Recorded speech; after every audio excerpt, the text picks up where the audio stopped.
Boa noite a todos. Sejam bem-vindos mais uma vez a mais uma semana de atividades, de trabalhos aqui na nossa casa, a casa de todos, né? Para aqueles que já são antigos e para os irmãos que estão chegando pela primeira vez, sejam bem-vindos. Sintam-se acolhidos pela família GEL, também pela espiritualidade superior na noite de hoje, tá? Então a gente também pede, como de praxe, né, como de sempre, a gente tem que estar sempre pedindo, para que a gente desligue os celulares, tá? Desligar os celulares, para que a gente, nesses momentos que a gente vai passar aqui dentro, possamos nos sintonizar com o trabalho, com as energias de luz, que a gente possa focar aqui no trabalho da casa. Também sempre falando sobre quem puder, no final, oferecer uma carona solidária para pessoas que de repente estão sem condição.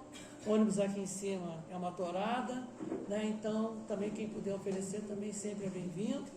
Lembrando a todos também que aqui na frente nós temos o nosso bazar, tá? Com muitas roupas interessantes, muitas peças legais, que é para também ajudar a manter o nosso trabalho aqui na casa, tá? Depois só falar com o Miriam, quem tiver interessado, dá uma olhadinha ali, tem muita coisa legal, tá bom? A gente vai chamar a Rosa para fazer a nossa leitura de preparo de amigos. Boa noite. A nossa leitura do livro Reflexões, e saiu para a gente hoje a mensagem: o egoísmo. Corações endurecidos que ainda não têm condições de doar o que quer que seja. Egoístas fechados em seus casulos como se fossem castelos. Não podem parar, pois se assim o fizerem, vão enxergar sua grande solidão, abandonados que estão os seus próprios sentimentos. E passam a vida exigindo dos outros a atenção e o amor que não têm para dar, achando que com isso vão suprir o vazio que trazem na alma, incapazes de perceberem que o vazio que sentem jamais será preenchido se não vier de seu mais profundo ser. Não percebem que o vazio da alma jamais será preenchido pelos outros. E exigem e continuam vazios e continuam numa solidão enorme. E acabam por cobrar da vida um tributo que só a eles pertence. E não percebem que todo esse vazio, toda essa solidão é porque estão longe de si mesmo. Assim seja, graças a Deus. Então, nesse momento, elevemos o nosso pensamento, o nosso coração para a nossa prece inicial. Obrigado, Senhor Deus. Estamos aqui mais uma vez reunidos em vosso nome para mais uma noite de estudos, de palestra, de ensinamentos a serem aqui colocados, que nos fortaleçam junto com o apoio da espiritualidade superior, no nosso conhecimento, na nossa evolução, na nossa jornada diária, hoje e sempre. Que assim seja, Senhor, graças a Deus. Então, hoje, com muita alegria, recebemos nosso irmão José Henrique, né, enfatizando que nós estamos no mês de setembro, que é o Setembro Amarelo, o mês de prevenção ao suicídio, né? Então, o tema de hoje é muito propício, que é a presença do delírio psíquico no suicídio. Então, nosso irmão Zé Henrique, seja bem-vindo, a palavra é sua. Boa noite, queridos companheiros. Boa noite.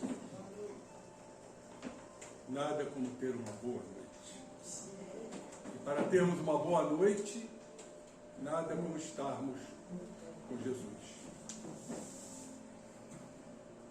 A nossa irmã fez uma meditação bem interessante, que traz um link se anexando ao nosso tema de hoje.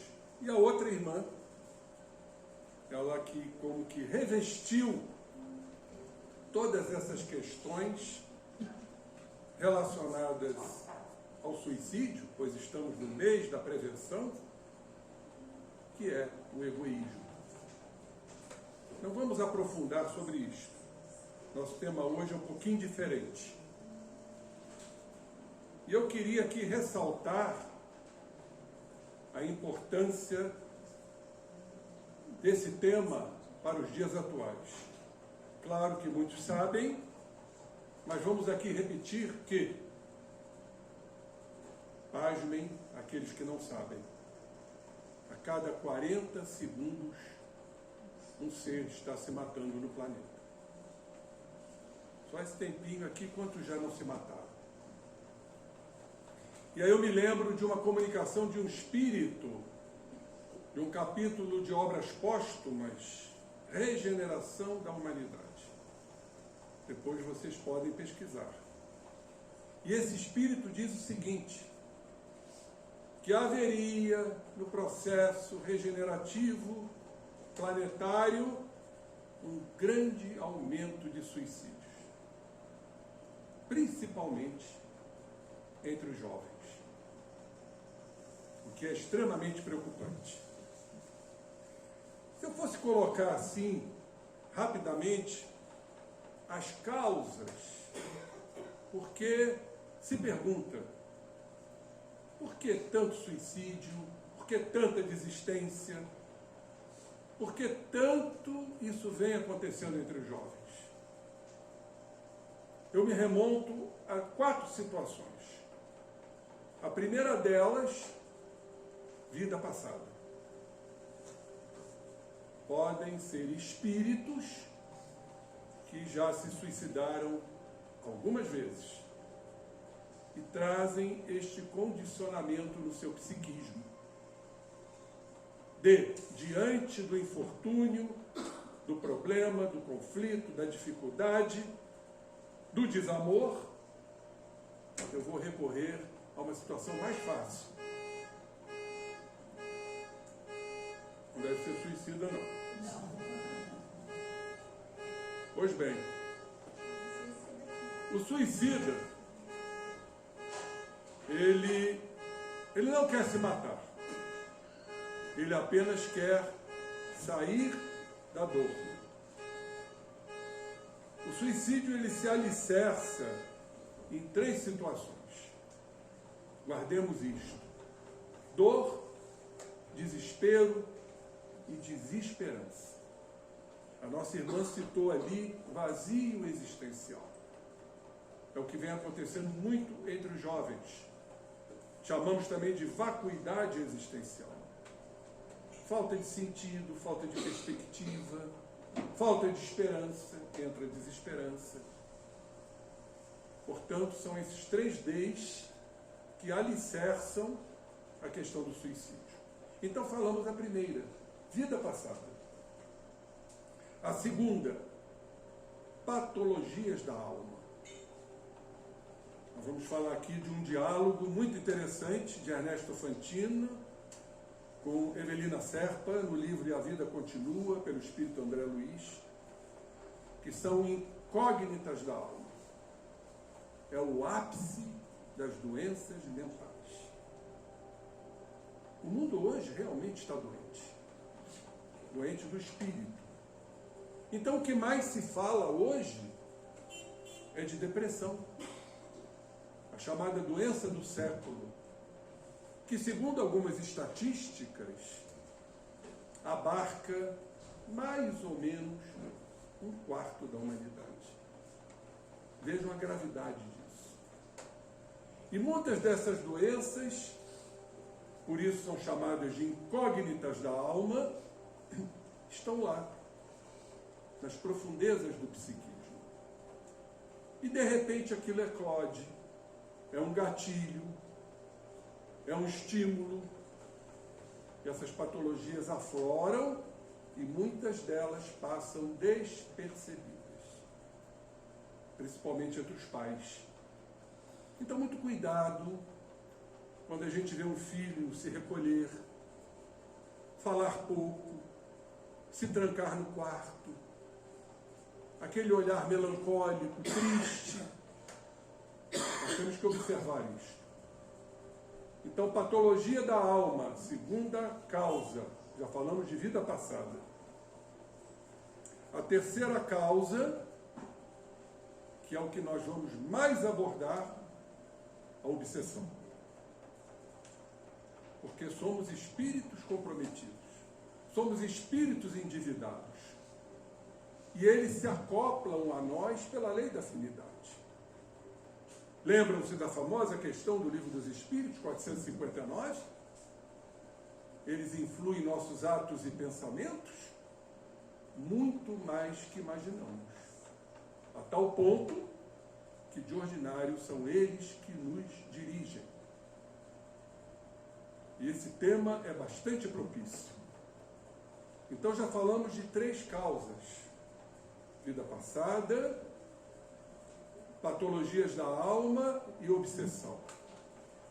E a 4ª questão, que são verdadeiras molas propulsoras, as questões socioeconômico que estamos aí vivenciando.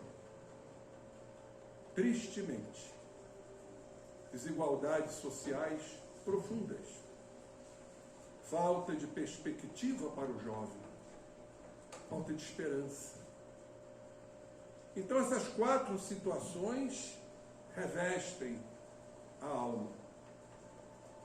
E o nosso tema é o delírio psíquico, no caso do suicídio.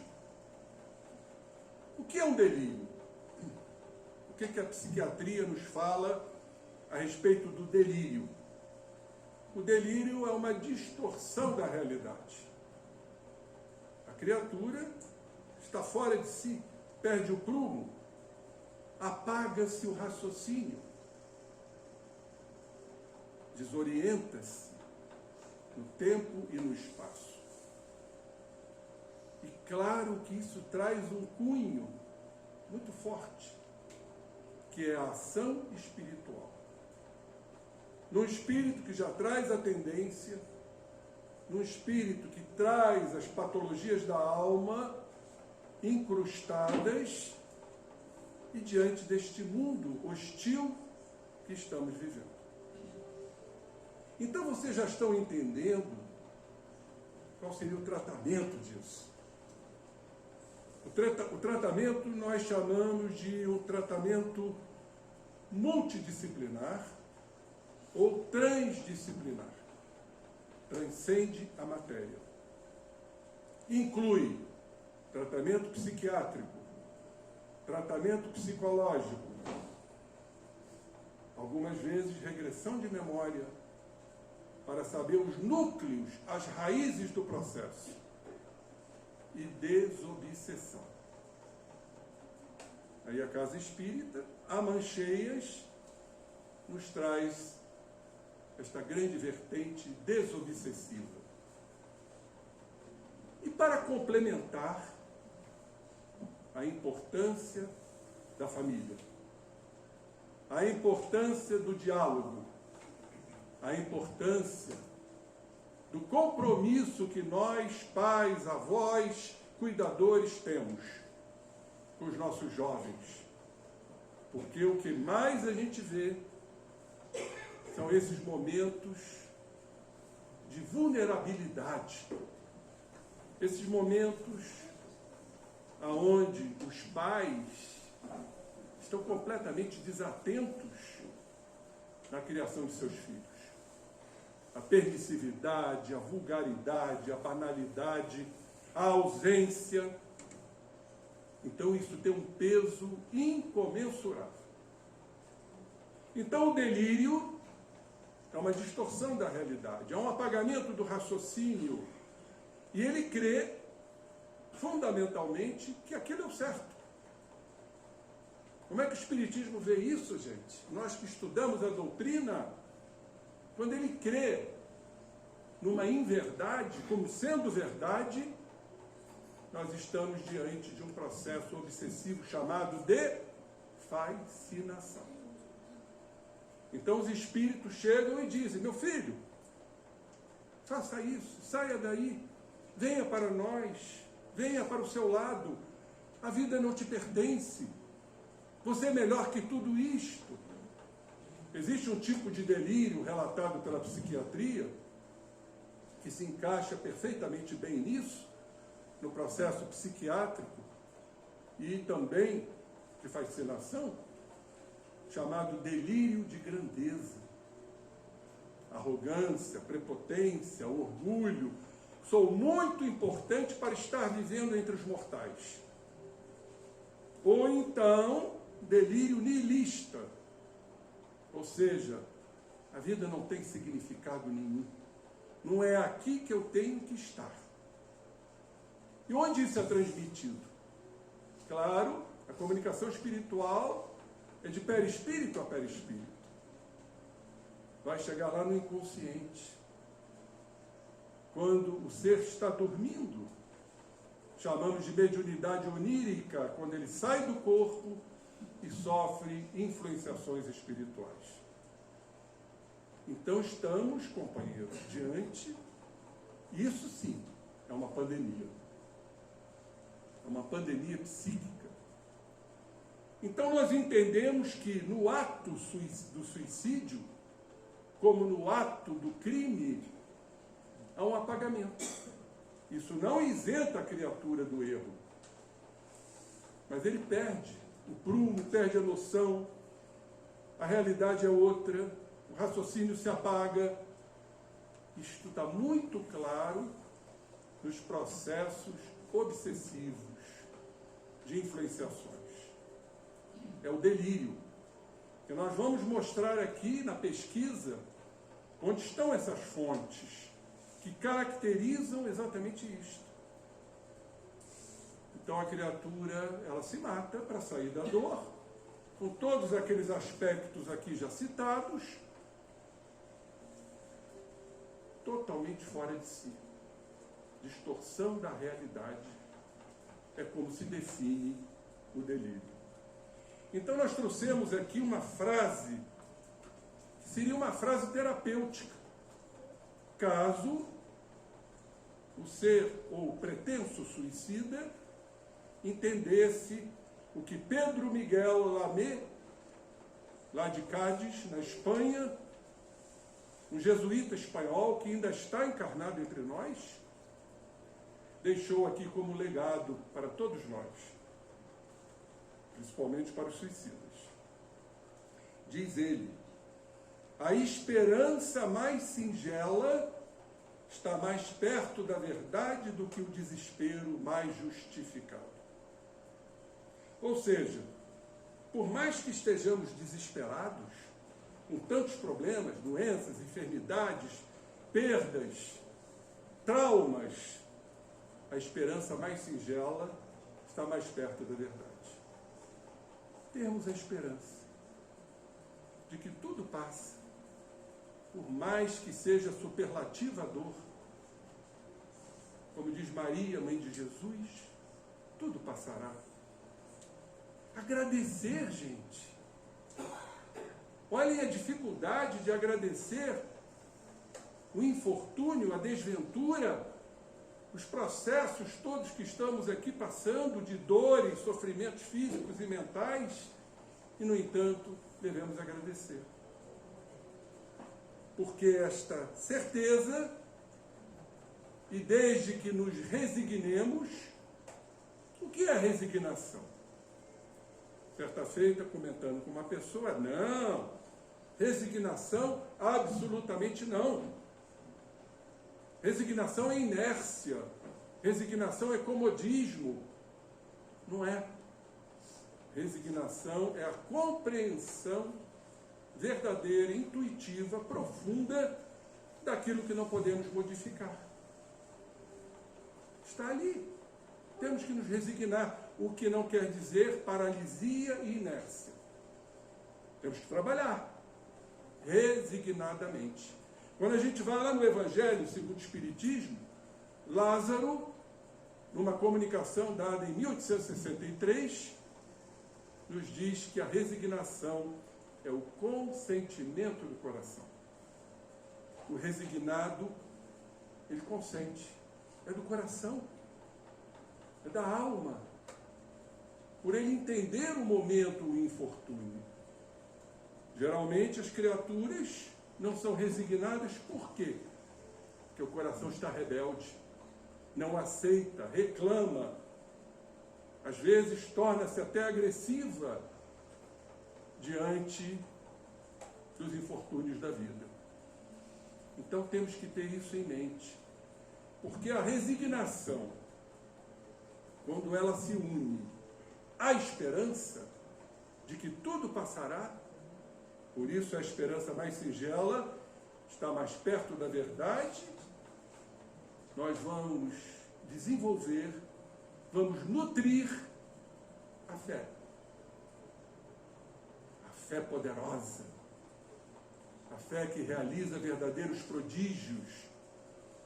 A fé que temos que alimentar esse grão de mostarda, que é o reino de Deus que está em nós. A certeza, a convicção. Sabendo de antemão que tudo que estamos vivenciando faz parte dos nossos resgates, dos nossos comprometimentos do passado. E aí, companheiros, eu fui buscar lá no livro E a Vida Continua, no 3º capítulo, isso me chamou a atenção. Que me fez abrir esse campo de pesquisa, da questão do delírio no momento do suicídio. A pessoa não está em si. Está completamente desorientada no tempo e no espaço. Então, Ernesto Fantini diz para Evelina Serpa: ora, ora, não se julgue culpada. A história é a seguinte: ela terminou um relacionamento e que a criatura, então, suicidou-se por conta disso. Então, Ernesto está dizendo para ela: não se julgue culpada. Não fosse supostamente pela senhora, e o moço agiria de igual modo por outro móvel. Outra situação, ele cometeria o mesmo ato, o suicídio. E ele diz aqui, Ernesto Fantini: o impulso suicida, tanto quanto o impulso criminoso, na mesma situação, quando se suicida ou quando se comete um homicídio, são incógnitas da alma, caracterizando tudo que foi dito. Patologias mentais, lembram-se dos 4 itens? Diz ele aqui, talvez sejam ápices de doenças psíquicas. Ou seja, elas afloram. Muitas vezes elas estão no inconsciente. A criatura entra em desatino, em desequilíbrio. E não podemos esquecer das ações espirituais ora vigentes. Diz ele aqui, demoradamente mantidas no espírito. E uma grande pergunta que faço: de certa forma, não somos doentes mentais? Somos. Não trazemos fixações mentais deletérias? Trazemos. Trazemos sim. Quem não é neurótico? Todos nós somos. Carl Gustav Jung nos diz o seguinte: a neurose são os complexos, são energias carregadas de afetividade que chegam à consciência. É um corpo estranho, corpo alieno, que quer dizer corpo estranho. Só que nós ainda estamos equilibrados. Aí controlamos nossas neuroses, nossos medos, nossas mágoas, nossos ódios, nossos sentimentos de vingança, nossas ansiedades e nossas culpas. Quando esses complexos assumem uma autonomia, nós nos desequilibramos. Entram os delírios, as patologias mais graves da mente, os quadros psicóticos. Isso tudo está em nós, companheiros. O complexo é um processo energético que nós já vivenciamos, se não em vida passada, na vida atual. Aí ele diz aqui, o que me chamou muito a atenção: o suicídio e o crime são de temer em qualquer de nós, porque são atos de delírio que fundos processos de corrosão mental determinam em qualquer um. Então está claro aqui na informação de Fantini que tanto suicídio quanto homicídio são atos de delírio. São patologias da alma. Há um detalhe muito importante que temos que relatar. Qualquer ato que suprima a vida, pelo suicídio ou pelo homicídio, chama-se crime de lesa criação. Nós estamos exatamente aniquilando uma criação física, porque o espírito não morre. É como se simbolicamente, figuradamente, estaríamos aniquilando Deus. Se não raciocinemos, Jesus nos disse: o reino de Deus não encontra-se nem aqui, nem acolá. O reino de Deus encontra-se em vós. Ora, meus irmãos, se Deus está em mim e está em todos vós, quando suprimimos uma existência, simbolicamente estamos matando Deus, que criou aquela alma. Claro que a alma vai sobreviver, mas eu estou falando em termos simbólicos. Portanto, eu qualifico como um crime de lesa criação, que a criatura faz por estar delirante, a raciocínio apagado. Agora vamos à questão espiritual gravíssima, que é um capítulo que todos deveriam ler no livro Ação e Reação. Capítulo 8, guardem isto, preparativos para o retorno. E uma informação de capital importância dada por Leonel. Quem era Leonel? Um dos espíritos da escola dos Vingadores. E ele diz o seguinte: sim, aprendemos nas escolas de Vingadores que todos possuímos, além dos desejos imediatistas comuns, em qualquer fase da vida, um desejo central, um tema básico dos interesses mais íntimos.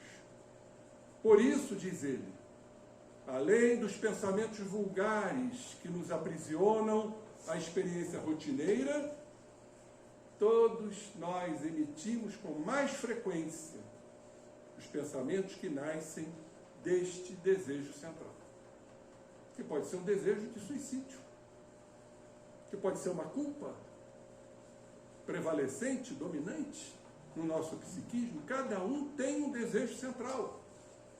É disso que os espíritos da escola dos Vingadores passam a entender, compreender e se acoplar, potencializando aquele desejo central que nos caracteriza.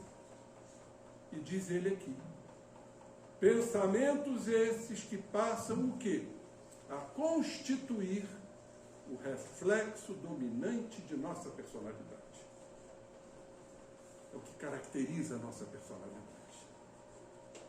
É disso que eles estão atentos para o processo de conjunção, interconexão perispirítica, caracterizando os processos obsessivos. Um outro lado, para dar uma amainada no tema. Se o reflexo dominante da nossa personalidade for o amor, for a resignação, for o autoconhecimento, nós vamos atrair espíritos da mesma ordem. Então, somos nós os responsáveis por aquilo que nos domina a personalidade, tanto positivamente quanto negativamente. E ele continua aqui. Conhecido o reflexo da criatura, que nos propomos retificar ao bel prazer deles, ou punir, é assim muito fácil, olhem só, muito fácil, superalimentá-la com excitações constantes. É um processo de superalimentação excitatória, ou seja, excitações, robustecendo-lhe os impulsos e os quadros já existentes na imaginação da criatura, e criando outros que lhe superponham, nutrindo-lhe a fixação mental dessa forma. Esse é um grande capítulo também que deveria ser lido, está no livro Nos Domínios da Mediunidade, que faz referência às nossas fixações mentais. Sabem aquelas ideias que não saem da nossa cabeça? Estão girando o tempo todo? Por exemplo, a ansiedade é uma delas. A culpa, o medo, a inconstância, a impaciência, a intolerância, são fixações mentais. Isto passa a ser robustecido ou superalimentado por esses irmãos. E aqui foi estampado na minha pesquisa. Falamos de Ernesto Fantini, ao Atos de Delírio. Olhem o que Leonel nos fala. Através de semelhantes processos, criamos e mantemos facilmente o delírio psíquico, ação espiritual. Então não tem como separarmos a questão delirante de uma patologia da alma, o ápice de uma doença mental, com a ação espiritual. Não tem como, gente. Somos o que pensamos, somos o que sentimos, atraímos espíritos da mesma ordem. Só vamos atrair bons espíritos se nos modificarmos. André Luiz nos diz que poucos espíritos sabem dormir para o bem. Então não adianta a gente passar um dia destrambelhado, irritado, agressivo, violento, impaciente, intolerante, chegar à noite, me desculpem, botar as mãozinhas e orar. E o que nós passamos durante o dia? Por isso, André Luiz foi categórico. Poucos espíritos sabem dormir para o bem. Então a responsabilidade é nossa. Então olhem o que Leonel nos diz. Nós mantemos facilmente o delírio psíquico. E a criatura sai do prumo, sai do raciocínio, sai da lógica, distorce a realidade, está na dor, está na desesperança, está no quadro depressivo, que é a base fundamental da questão suicida. Gente, para arquitetar é muito fácil. Ele arquiteta, ele planeja, mas no momento do ato, ele sai de si. Por ação, como diz aqui, delirante, de influenciação espiritual. Diz ele aqui, delírio psíquico ou a obsessão. Está deixando bem claro aqui que os processos delirantes são fruto de um processo obsessivo, que não passa de um estado anormal da mente. Falamos aqui das patologias da alma, subjugada pelo excesso de suas próprias criações. Ou seja, somos responsáveis pelas nossas próprias criações, que pressionam, diz ele aqui, o campo sensorial. Então há uma pressão no campo sensorial, tipo alucinações auditivas, alucinações visuais, visões, processos de evidências, mudança de paladar, pressões sensoriais do nosso sensório, dos nossos sentidos, infinitamente acrescidas de influência direta ou indireta de outras mentes desencarnadas ou não, atraídas essas mentes por seu próprio reflexo. Então a gente fala muito dos processos obsessivos e espirituais de desencarnados. E nós esquecemos das nossas influências entre os encarnados. Nós emitimos energia, nós pensamos, nós sentimos. Isso promove o que nós chamamos de uma sintonia. O Espírito diz, nós estamos engordando mentes. E é uma verdade. Vamos esquecer um pouquinho os obsessores desencarnados. Como somos obsessores encarnados, principalmente dentro do lar, relação pai-filho. Vamos lembrar aquela passagem brilhante de Jesus. Jesus, causa das divisões. Lembram-se? E as divisões estão dentro de casa. Sabem por quê? Somos desafetos. Somos desafetos do passado. Deus é tão maravilhoso que nos concedeu a família para resgatarmos nossas dívidas. E muitas vezes é dentro do lar. Relação pai, mãe e filhos que geram delírio psíquico. Sabemos disso. Olha a importância da questão da educação, do carinho, do afeto, do abraço, da presença, meus irmãos. Porque nem sempre isso é verbal, mas são atitudes promovidas pelos pais que estão ausentes, deixando os filhos inermes, sem armas.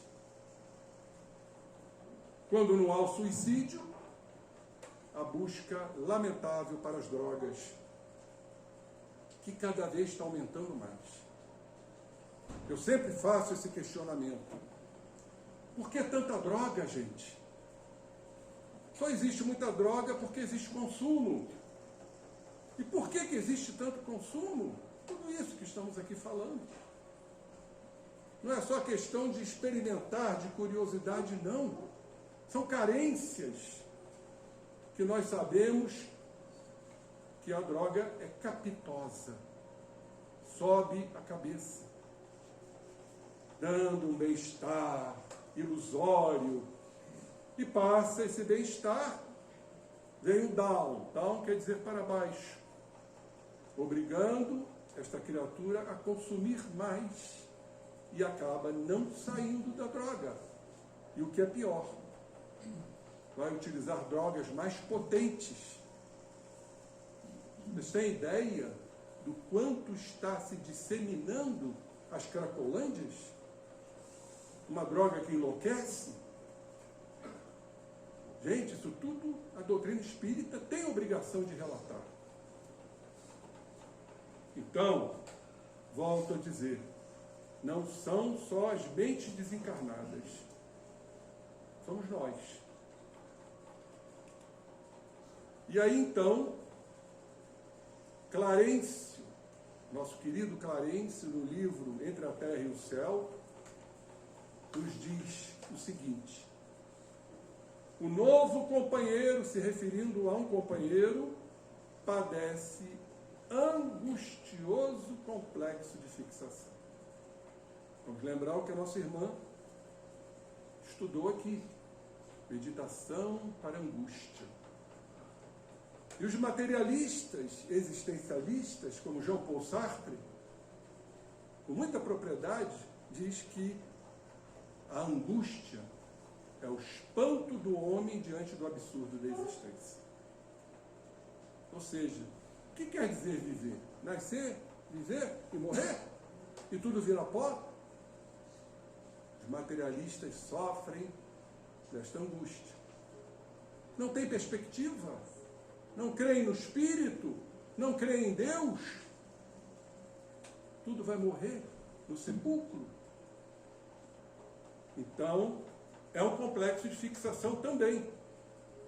E ele diz aqui, embora tenha o seu caso particular dessa criatura, suavizado pelas lutas da carne, é um espírito que está lutando, que por vezes constituem abençoado entretenimento, ele não consegue diluir a obcecante recordação do inimigo. E coloca aqui, Clarence, a mágoa é-lhe inquietante ferida mental. Esse sentimento tão comum, que uns têm mais, outros têm menos, chamado de má água.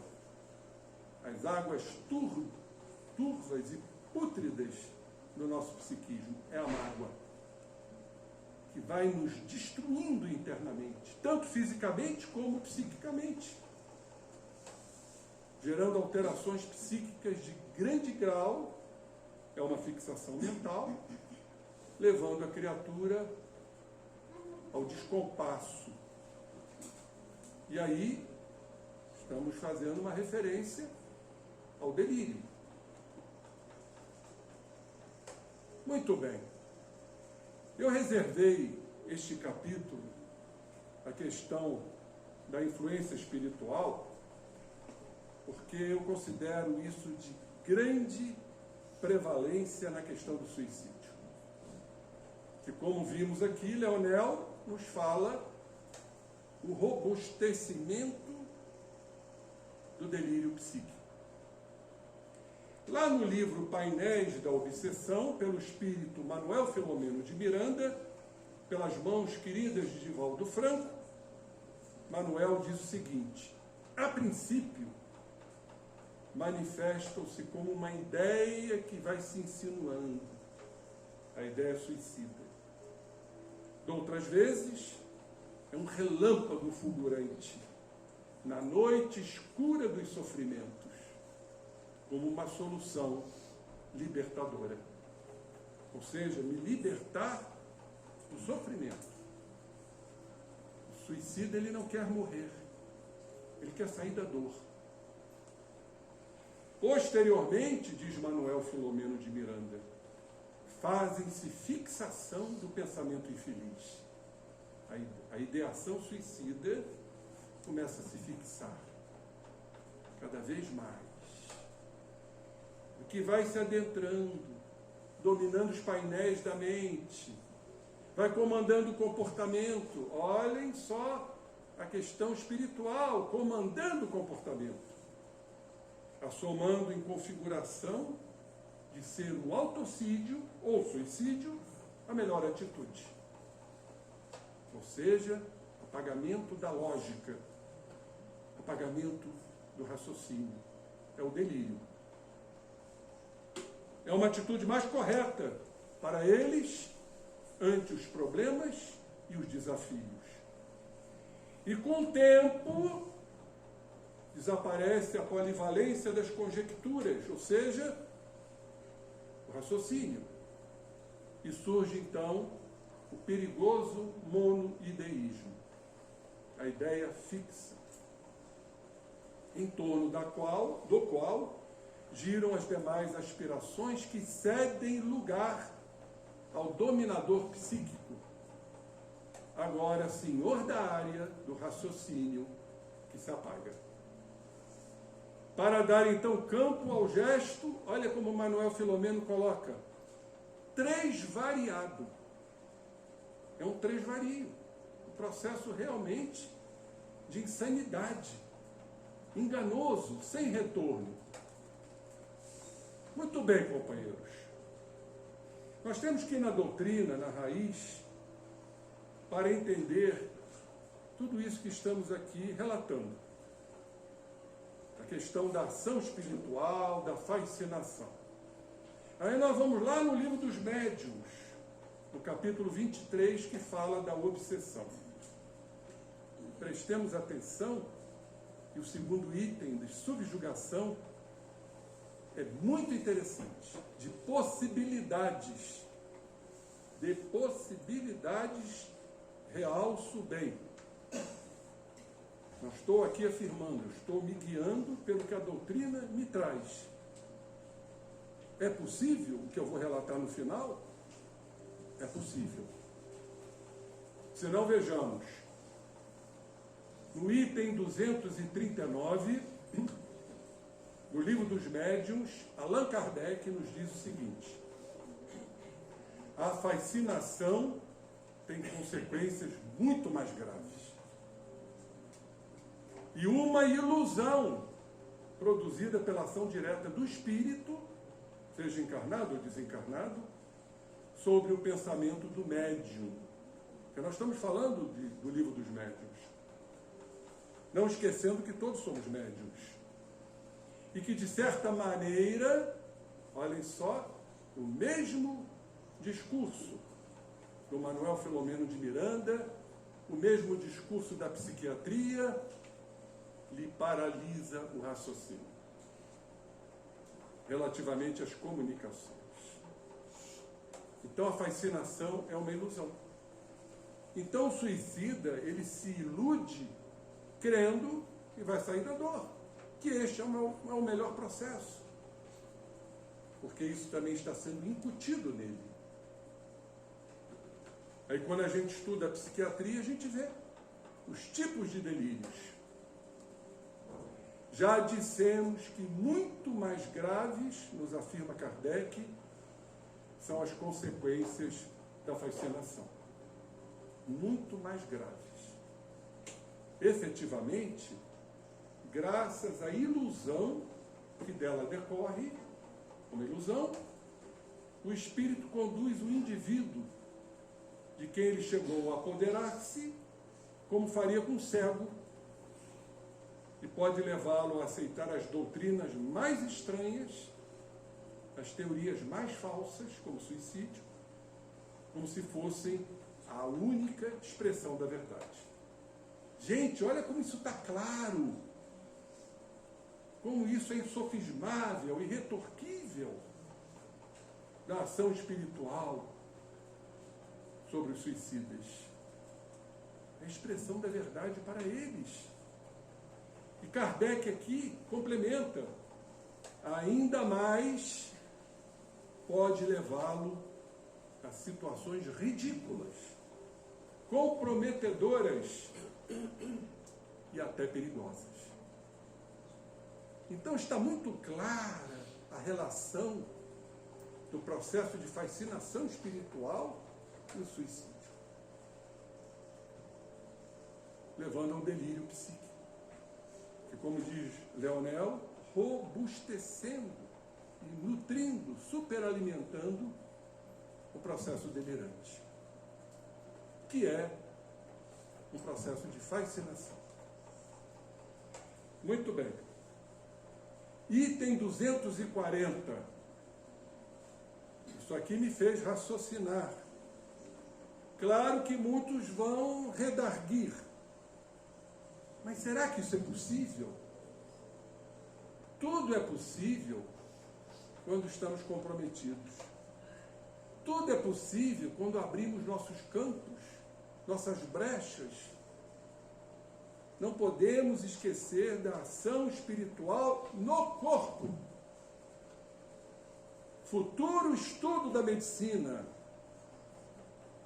E é a essa medicina que nós já estamos advogando, a medicina espiritual. Temos muito ainda que aprender dentro da nossa pequenez, da nossa ignorância. Nós sabemos muito pouco do corpo. Muito pouco. A neurociências hoje vem desvendar muitos mistérios. Mas eu fico aqui a imaginar o que nos aguarda para estudar o perispírito.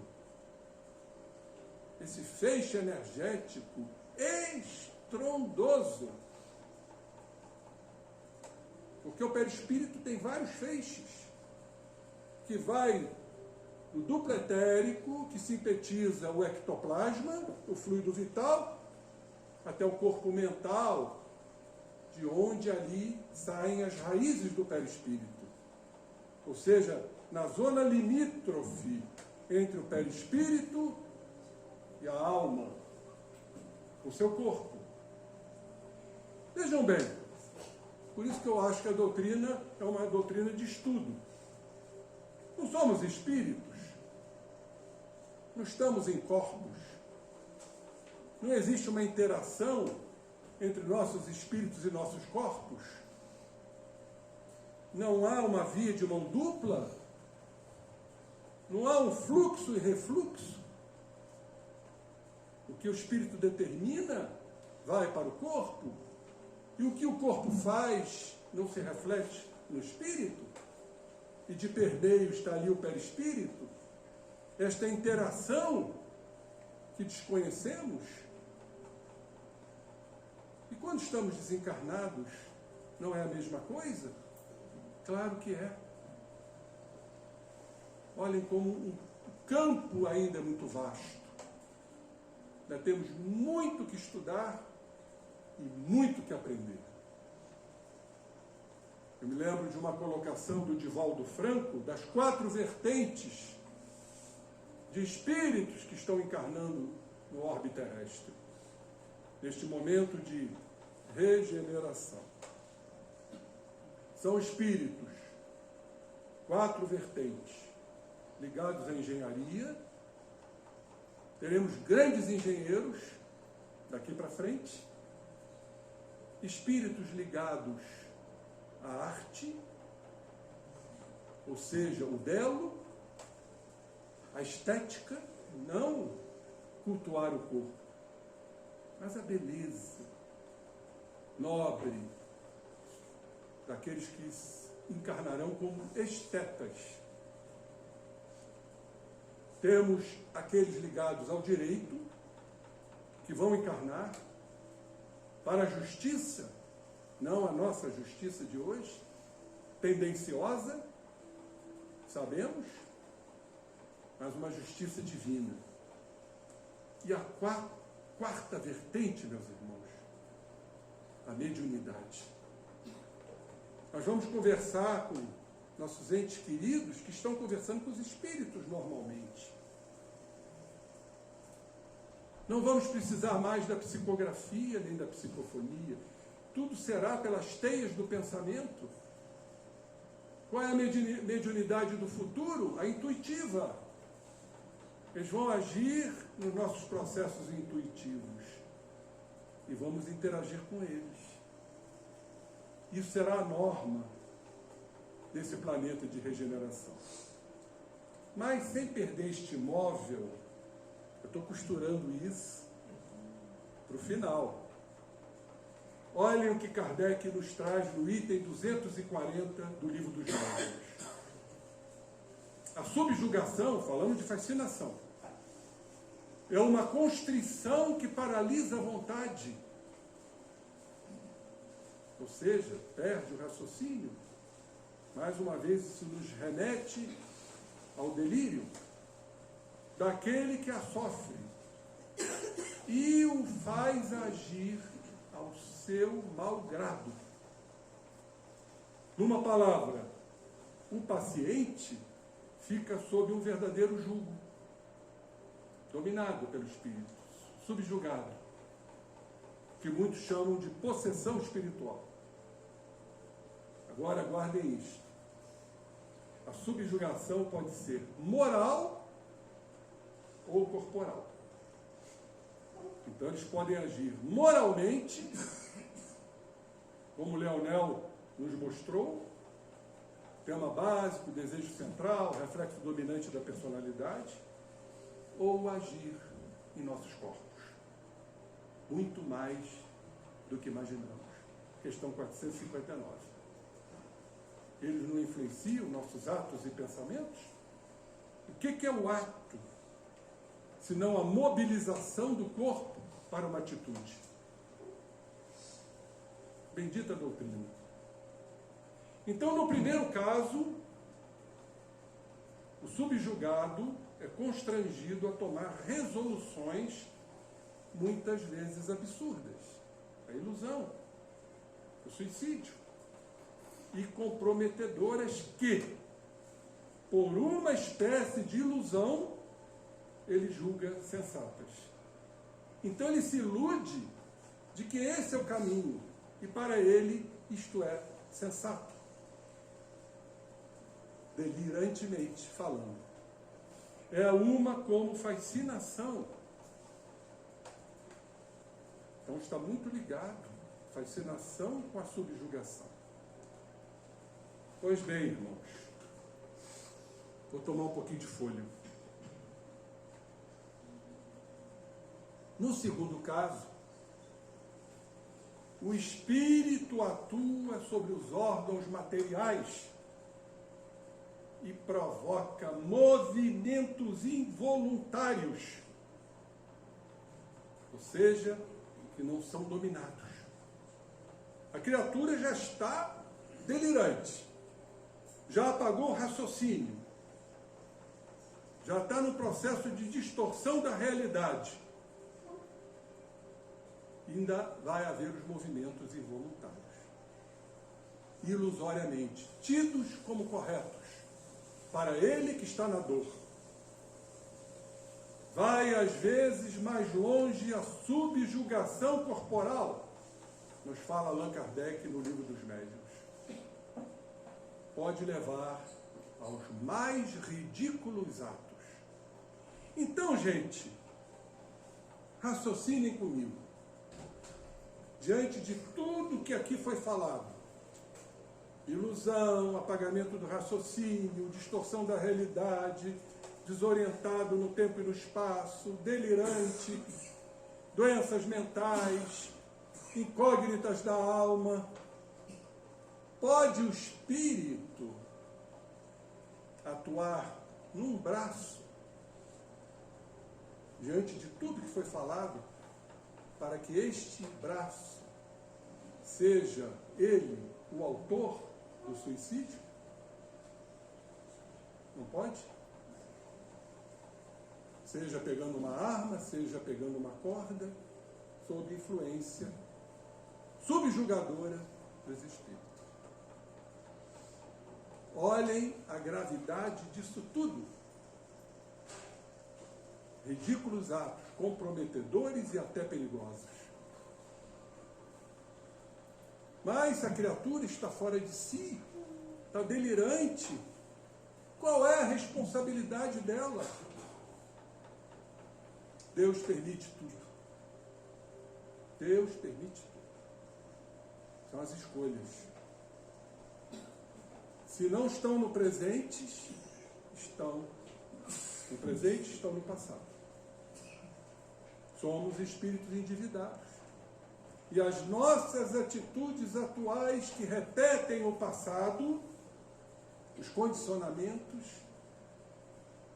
promove essa abertura psíquica robustecida pelos espíritos, encarnados ou desencarnados, para gerar uma ilusão, uma fascinação e uma subjugação até corporal.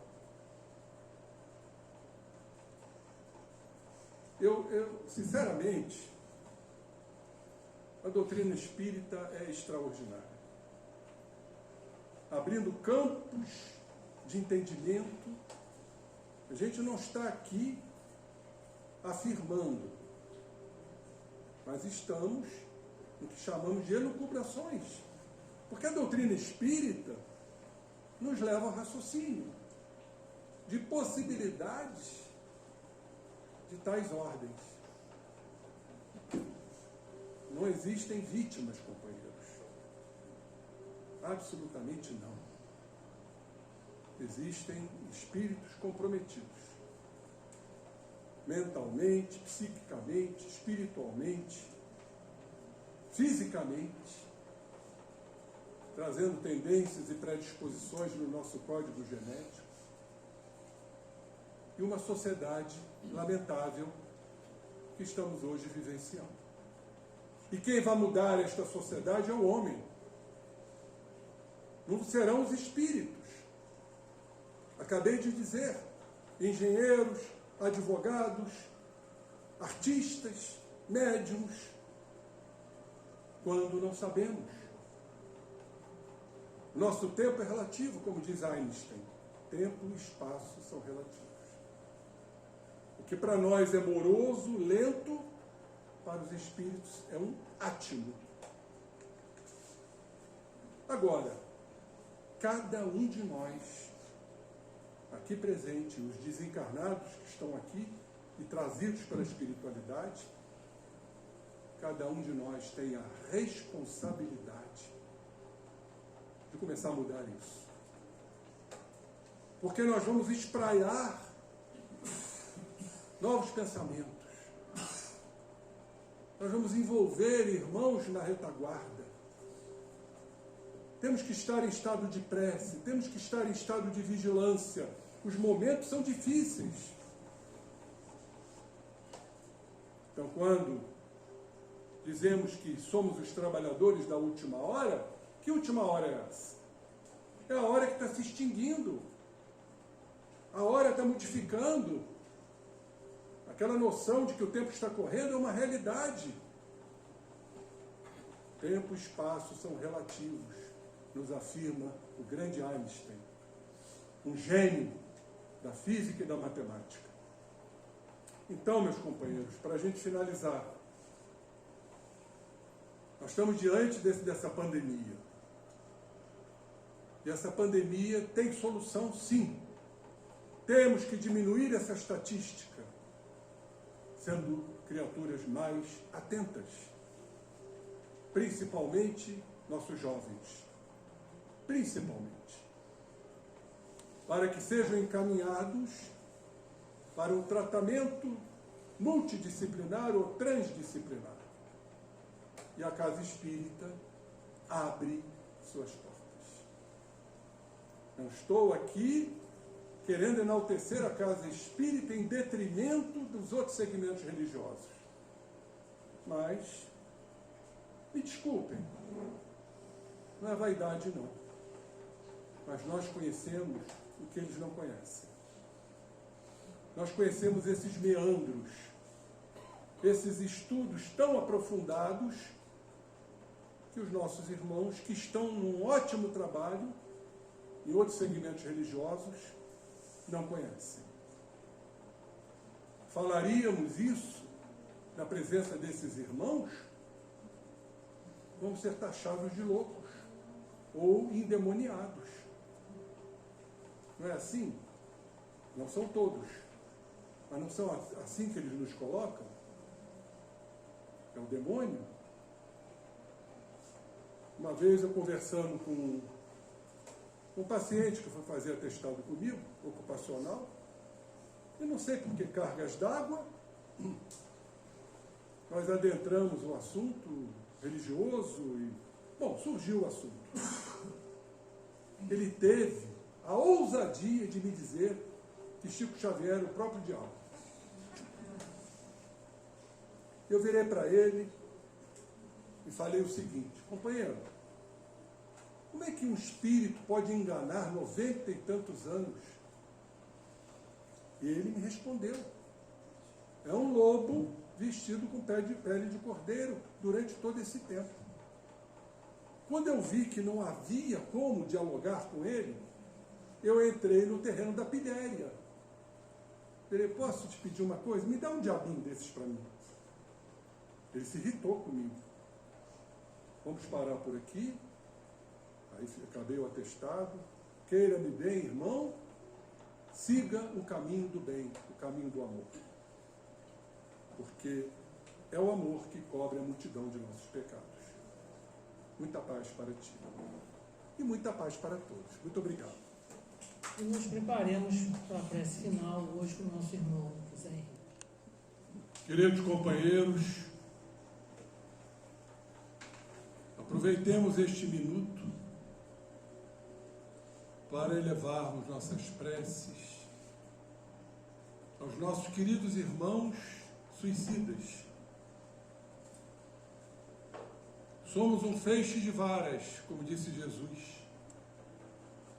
Consequentemente, somos um feixe de pensamentos positivos, regidos pelo amor. Esses companheiros necessitam de amor. É o amor que fará o grande tratamento de recuperação, de restauração. É o amor que irá mobilizar essas almas desarvoradas a um realinhamento espiritual para te seguir, Jesus. Tu és o Paracleto, Tu és o médico de nossas almas, Tu és o psicoterapeuta maior. E sabemos profundamente que Tu jorras as bênçãos para todos nós, para que saiamos dos cárceres da ignorância, da insensatez e da imperfeição. E assim, unidos que estamos neste momento, abrindo nossos corações para todos esses irmãos que padecem, esses irmãos aflitos, esses irmãos ainda desorientados, para novas propostas que aclararão essas mentes, retornarão para o processo reencarnatório e que sejam amados, sobretudo, não só pela parentela corporal, assim como pela parentela espiritual. É o amor, meus queridos irmãos, que está em nós, que sustenta a vida, que sustenta o universo, porque esse amor é o próprio Pai. Como disse João, Deus é amor. Sem amor, estaremos mergulhados nos resvaladouros do sofrimento. Com o amor, seremos outras criaturas, alegres, felizes, plenas, caridosas. Ó Mestre amado, que o Teu amor possa refulgir em nós, como fonte única para todos os irmãos, no caso, para esses que se equivocaram, mas que compreenderão a valorização da vida, essa vida imperecível, a imortalidade, pois somos imortais a caminho da divindade que nos aguarda, no seu seio fraterno de profundo amor, onde seremos acarinhados por Tuas mãos aveludadas, Jesus. E lá estaremos um dia. É a grande esperança.